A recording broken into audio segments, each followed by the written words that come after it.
अस्सलाम वालेकुम नाज़रीन, आरपी न्यूज़ के साथ मैं हूं मुख्तार मलिक। सबसे पहले एक नज़र आज की अहम तरीन खबरों पर।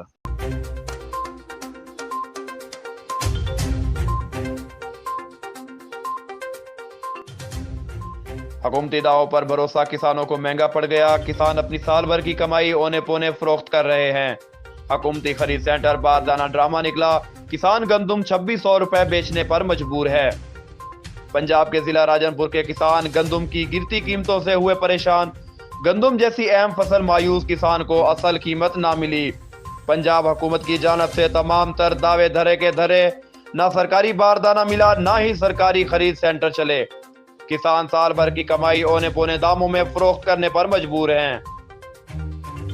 किसान अपनी गंदुम फरोख्त के लिए मार्केट में मारा मारा फिर रहा है, मगर गंदुम फरोख्त नहीं हो रही। मजबूरी के बाद 2600 से 2800 रुपए में गंदुम बेचने पर मजबूर है। हुकूमत के बाद व्यापारियों ने भी किसानों के सरों से हाथ उठा दिया है।